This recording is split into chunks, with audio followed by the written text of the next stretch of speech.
making the Blaze Gem inscription. Since Nechka's birthday is around the corner, let's go to the tribe and buy some things, and then pay the family a visit.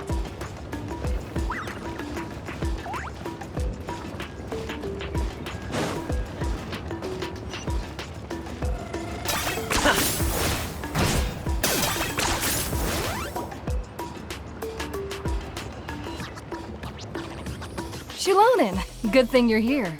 I'm wondering if I can... The shelf on the left, second row down, first X on the right. That one's yours. And the garden hoe belongs to Ignal, and the hammer is Pakal's, so make sure you take the one that's yours. I haven't even said why I'm here. But looks like you're about to head out for a break. Yes, but I am going to take it right here. The temperature is just perfect today. Really? But doesn't it feel a lot hotter than usual? I really don't want to stay out in this heat. Exactly. In hot weather like this, customers don't tend to stick around and talk when they're coming to place orders or pick up the goods. I see. Oh, here comes another customer. I'll just leave you to it then, and pick up my axe. Sure, sounds good to me. Hey, Xilonen! Oh, Traveler, Paimon! We meet again. Oh, you two seem to be in good spirits. How's your Pilgrim's Chronicle been? Run into any issues? Oh, good. It was also my first time receiving a Pilgrim's Chronicle. Even though I've already turned it over to you, there are still a lot of things that could go wrong, so I wasn't sure if there'd be any issues. Huh? So, what are the chances that something might still go wrong? Well, less than the chances of Mualani accidentally falling off a spiritway, I'd say. Oh, well, that definitely would never happen. I found the axe, Xilonen. Thanks a lot. By the way, Nitchka's birthday's coming up real soon.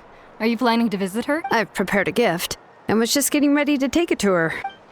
You're not planning on giving the kid a full set of pliers again, are you? Or, let me guess, woodworking tools? Yeah, that's right. Flowers will wither and toys will break, and snacks are quickly forgotten once they're eaten. But a set of durable work tools will always stay with you and get you through many sticky situations. Well, still, I won't be giving Nechka any tools this year. She wrote me a letter saying that she'd like a copy of Tequil the Brave.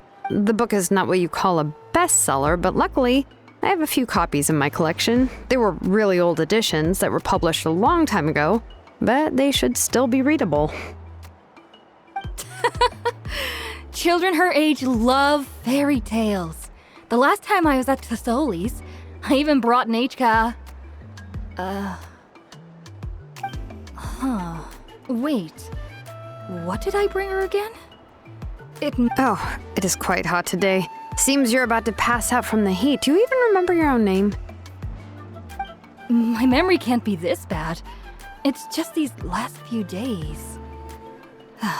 I've been forgetting things for some odd reason. Well, in that case, why don't you use the Blaze Gem inscription you have as a memo to engrave some important things to remember?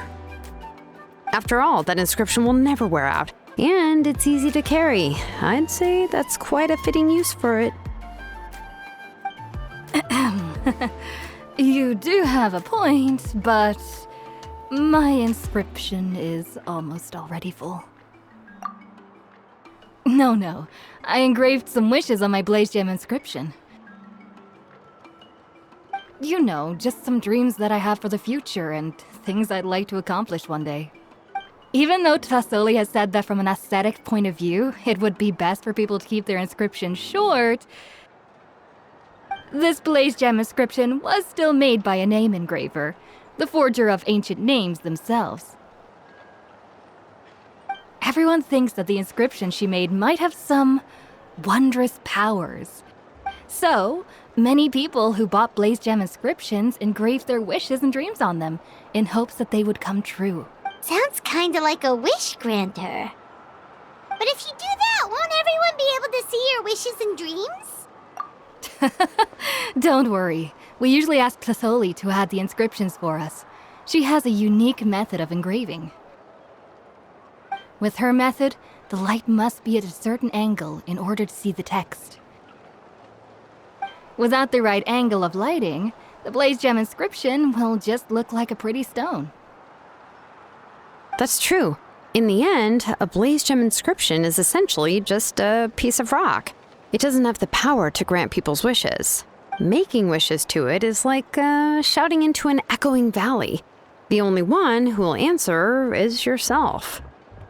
But using it as a journal for your wishes is also fine.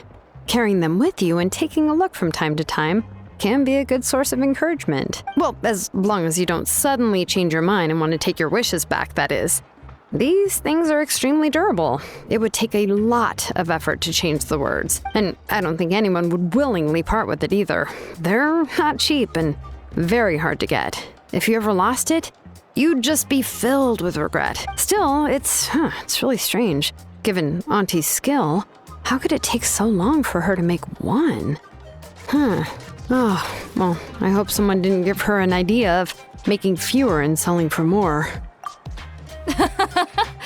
It's true. Chevin would totally have put that in her ear. Still, I don't think it's such a bad thing for Tosoli to make some money by selling these. At least she and little Nachka are better off now, and won't have to worry about the cost of treating her illness anymore.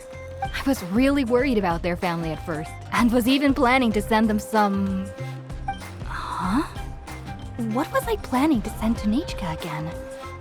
Ugh, this memory of mine. All right, if you stay out in the heat for any longer, I'm afraid even the inscription won't be able to save your memory. You should, go back. Yeah, get some rest. Right. Right. Please give my regards to Tlesoli and Nachka.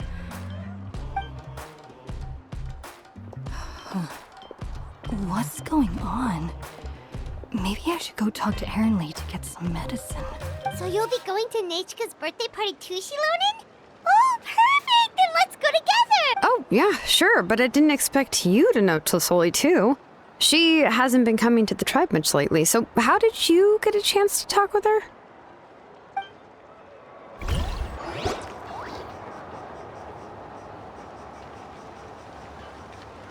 Oh, so that's how you met her. She even wants to use volcanic crystal as a forging material. Guess she's really pulling out all the stops for her daughter. Then let's just go and ask. Come on, I want to give her the book anyway. Huh? Wait a second. Our birthday gift's supposed to be a surprise. If we ask Nachka, then she'll know what gift we'll be getting her. And that would ruin the surprise. But if you don't ask her, then how will you know what kind of present she would like? Here's another idea. Perhaps you can also give her a storybook based on what she wrote in her letter. That might be a good option. But shouldn't we give it a little more thought? If we all give her books, it might seem like we didn't put much effort into it. Xilonen, have you really never asked her what she would like the most? There must be something else she'd like besides books. Unfortunately, no. Nachka's illness has kept flaring up over the past few years. Apparently, she couldn't do anything during that time other than rest in bed. She didn't even have the strength to talk to anyone.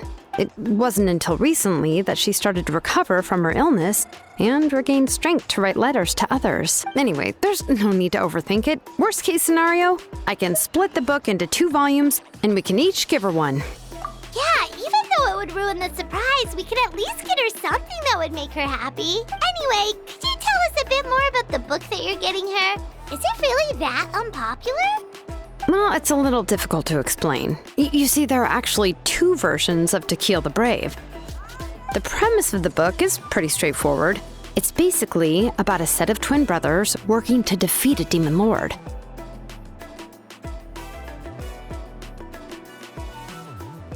But after defeating the demon lord, the older brother, To Kill, discovers that the king's spirit has possessed his younger brother, Remok. In the ending of the original story, the older brother kills his younger brother to defeat the demon lord, before jumping into a volcano.